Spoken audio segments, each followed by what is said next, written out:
Hey guys, David Tao with BarBend.com, and it has been an intense week for the CrossFit community. If you're just catching up, a firestorm of controversy ignited online after CrossFit founder and outgoing CEO Greg Glassman's "It's Floyd 19" tweet went live on Saturday. Now, it's worth noting that this controversy wasn't just restricted to that tweet. There were also a series of communications from earlier last week that Glassman had with affiliate owners, some public, some of which are just now coming to light.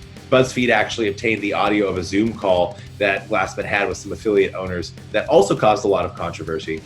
But really, it was that tweet that set off an internet firestorm that eventually led to sponsors pulling their affiliations with CrossFit, over 1,000 CrossFit gyms from around the globe announcing they would no longer be associated with and wanted to stop paying licensing fees to CrossFit, and a lot of top athletes saying, hey, I'm not going to compete at the CrossFit Games unless major changes are made. Longtime co-director of training for CrossFit, Nicole Carroll, resigned. A lot of stuff was happening, and it seemed to be changing by the hour. If you really want to catch up on that as it was going on, we actually have a video which we'll link in the description below and in a card here. But all that to say, major change has officially been announced by CrossFit HQ. Greg Glassman will be retiring and stepping down as CEO. And Dave Castro, the director of the CrossFit Games and co-director of training with the recently resigned Nicole Carroll, will be stepping up as CEO. What does that mean for CrossFit and the CrossFit community moving forward? We try and break it down in this video. Glassman's tweet originally ignited backlash online, but that left a real impact on CrossFit's bottom line. Sponsor dollars pulling out. Over 1,000 gyms saying they wanted to stop being CrossFit affiliates. It's worth noting those affiliation fees from gyms are one of CrossFit's main revenue sources. So this was a public backlash, and it was a monetary backlash as well. On Tuesday night, hours after the news had already leaked online, including the CrossFit subreddit, CrossFit released a series of statements from Greg Glassman, Dave Castro, and CrossFit staff. Here's the statement from Glassman. I'm stepping down as CEO of CrossFit Inc., and I have decided to retire. On Saturday, I created a rift in the CrossFit community and unintentionally hurt many of its members. Since I founded CrossFit 20 years ago, it has become the world's largest network of gyms. All are aligned in offering an elegant solution to the vexing problem of chronic disease. Creating CrossFit and supporting its affiliates and legions of professional trainers has been a labor of love. Those who know me know that my sole issue is the chronic disease epidemic. I know that CrossFit is the solution to this epidemic and that CrossFit HQ and its staff serve as the stewards of CrossFit affiliates worldwide. I cannot let my behavior stand in the way of HQ's or affiliates' missions. They are too important to jeopardize. And here's the statement from Dave Castro in that same release. CrossFit is a community, one that is global, diverse, and tough. Every person in our community shares a common bond. We are all dedicated to a visionary, transformative approach to health and fitness. Our individual passions for that approach have forged an enduring community. Our community is hurt, though. Our shared bond brings together millions of people with differing opinions, viewpoints, and experiences. Friction is inevitable. Common ground, mutual respect, and fellowship must also be inevitable. I'm honored to take on the role of CEO of CrossFit Inc.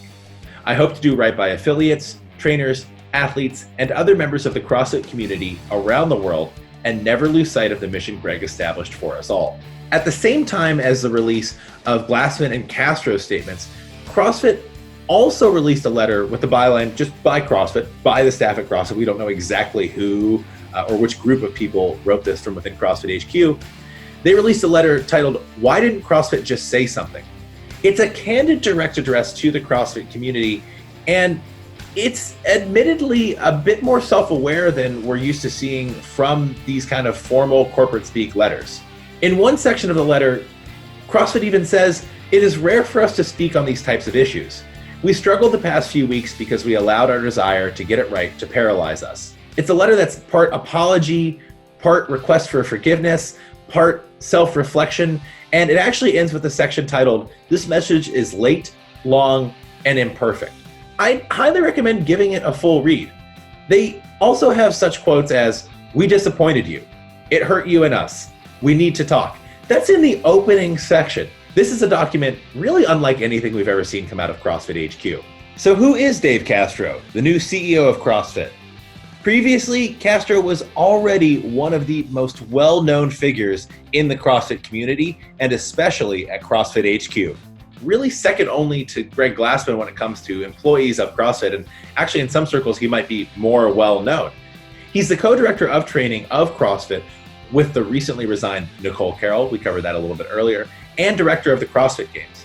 In fact, the first 3 iterations of the CrossFit Games took place on his ranch in Aromas, California, and the 2020 CrossFit Games are also scheduled to take place on that same ranch. They were moved from the Alliant Energy Center in Madison, Wisconsin due to the COVID-19 pandemic, so it's a smaller private venue. Castro is a former Navy SEAL instructor who's long been associated with CrossFit. Now, that's not to say that he's universally loved both within and outside of the community. He has been a somewhat polarizing figure in the past. He has stirred up controversy with some of his opinions, some of his social media posts, but he's certainly less polarizing right now than Glassman. What direction Castro will take the company moving forward, what changes he'll make at CrossFit HQ, will he be able to win back the support of affiliates who have announced their intent to leave, top athletes, brands, other sports governing bodies? We don't know. We don't know what Castro's leadership is going to look like. He's been an influential person in CrossFit for a long time. That much is basically undeniable, but he's never steered the ship. He's never acted in a CEO role for the whole company. So a lot remains to be seen as to exactly what he'll do. I also want to point out 2 other fairly important things here. First, Glassman has not been the CEO of CrossFit since he founded it around 20 years ago. In fact, from 2017 to 2019, Jeff Kane was CEO of CrossFit. Glassman appointed him as that. When Kane resigned, Glassman stepped back into the CEO role. It's also worth noting that Glassman, according to basically every report, owns CrossFit outright. He has a 100% ownership in the company and therefore the CrossFit trademark. Will he begin to divest his ownership or transfer it to another individual or group of individuals? We don't know. Just because Castro's CEO doesn't mean he owns the company. Greg Glassman still owns CrossFit. Now, a lot in the community have already begun to speculate that he'll be exerting influence from behind the curtain, a sort of Wizard of Oz type situation. We don't know that to be the case just yet. We don't know what kind of relationship Castro and Glassman will have moving forward, and we don't know exactly what barriers are being set up or will be set up to control Glassman's influence, even though he owns the company. And we don't know his plans. Maybe he does plan to divest control of the company, or at least partial ownership. A lot remains to be seen, and CrossFit hasn't addressed that publicly yet. There are still a lot of unknowns, but one thing I'm pretty sure is for certain is that we haven't seen the last of major change at CrossFit HQ over the coming weeks and months. With the 2020 CrossFit Games less than 2 months away, it's going to be really interesting to see how things evolve between now and then, and what form, if any, the 2020 CrossFit Games actually takes, given the upheaval at CrossFit HQ. I'm pretty sure we haven't seen the last when it comes to major announcements from CrossFit HQ and new CEO Dave Castro. But it might be safe to assume we've seen the last of Greg Glassman as CrossFit CEO. We'll keep you up to date on BarBend.com. Until then, I'm David Tao.